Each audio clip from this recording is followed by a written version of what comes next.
What's up, my YouTube family? Welcome back to the Gaming Brigade. And earlier this week, I put out an XP farming video, and in that video, I mentioned the fact that I'd really just started to play, and I was discovering a few different farming methods as I progressed. And what I would do is, as I saw different things online, heard of different methods, I would pass them along. There is another one that's out there that is really efficient, and that's exactly what I wanted to show you today. Now, if you happen to enjoy this video, do me a favor really quick and hit that like button. It really does help the channel out. You can feel free to subscribe or join as well, and we do have giveaways here. And our current one is for an Xbox Series S. To enter, all you need to do is subscribe here or follow on Twitter, and the winner will be announced December 31st of this year. Now, I'm just going to jump right into the farming method itself. However, there are a few important details I want to pass along, and I will save that until after I show you exactly what to do. So as most of you know, anytime you look at the map when you start off a night, one of your goals is to collect as many clues as possible, because that is going to generate premeditated crimes on your map, which can give you a ton of XP. Now, if you look in the upper right corner, you can see the number 3. Now, anytime a night begins, that number is at 0, and our goal is to get the number to 12, because when you get it to 12 and you fast travel back to the Belfry, the following night when you load in, there are going to be a ton of premeditated crimes, and as I said, that is a great way to earn a ton of XP. Now, one of the best ways to get that number that we were talking about, the clue number to 12, is to find an illegal activity on the map and farm it over and over again. And which one you choose is up to you. For me, I recommend doing the illegal hack, and that's for 2 reasons. First of all, this is one of the activities in which you face 3 waves of NPCs, so you're able to gain XP while you're doing that. And the other part is, when you're doing this, you need to make sure 2 things happen. The first thing is you need to ensure that you leave at least 1 enemy standing, and you also need to make sure they do not complete whatever mission they have. So you can see on the screen in the upper left corner, it says stop the data transfer. It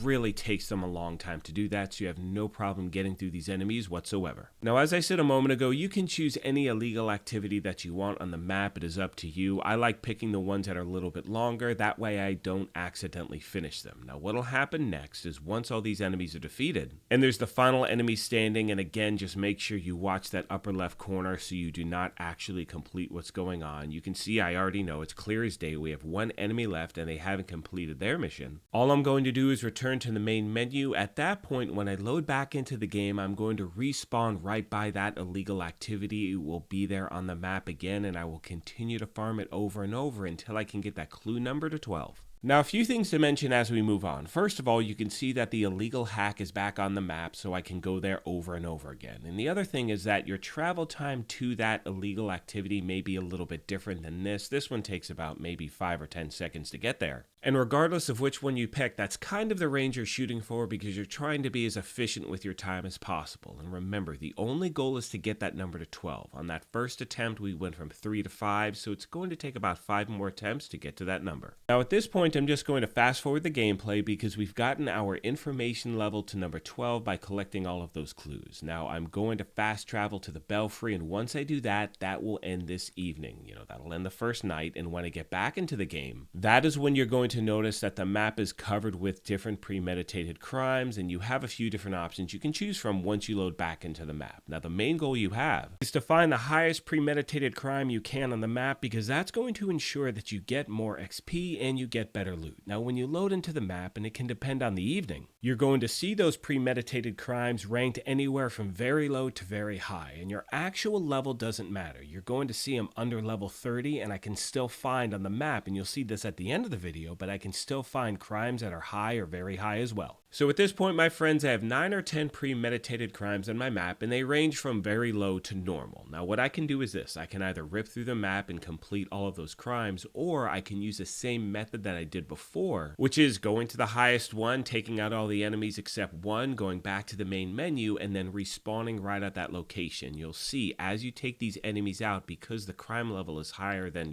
very low, you're going to be getting more XP, which means you're going to be stacking it really, really quick. I was able to get from, I think, level 22 to 25 in maybe 30 minutes, if that. So again, you can really, really stack the XP up if that's what you're looking to do. And as I start to wrap this video up, I want to remind you there isn't a wrong way to play this game. Play it how you enjoy it. I know people that just start, at level 1 obviously, and you make your way through just through the main story, and by the time you're getting to the end, you're pretty much at level 30 anyway, and that's how they enjoy playing the game. And other people like to get their character to the max level as quickly as they can. And remember, there are 2 level caps in this game. The first one is 30, and that's for your first initial run through of the game. And after that, you have the option of doing New Game Plus, and then you can take your character from level 30 to 40, which is where methods like this really help out, because at that point your goal is to get to max level as quickly as you can so you can truly start working on your builds. Now, as I mentioned earlier in the video, the crime that you choose is totally up to you. I like ones where I can truly tell exactly how many enemies are left or how much time is left. This one is organ trafficking. Again, it's set to a difficulty of high. And remember, like I said before, the difficulties on the map are going to vary, so if you happen to find one on an evening where it's high or very high, I strongly suggest farm that for as long as you can. For me, I'm going to stay in this spot until I reach level 30. With all that being said, my friends, I'm going to start to wrap this up. However, as always, I want to take a moment and thank you all for your incredible support of this channel and remind you, if you have any questions, comments, or feedback, please let me know and I will get back to you as quick as I can. Like I said at the beginning of this thing, if you happen to be new here, feel free to hit that subscribe or join button. Make sure you turn on those notifications. If you enjoyed this, you could hit that like button as well, but most importantly, take care of yourselves, be kind to each other, and we will talk to you soon. Thanks again, everyone.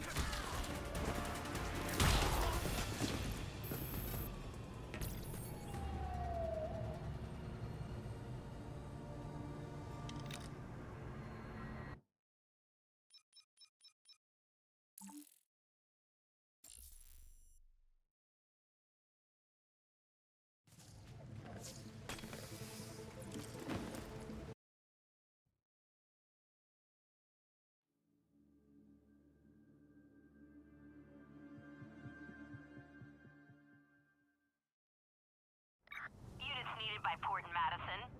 We have reports of known criminals moving cargo.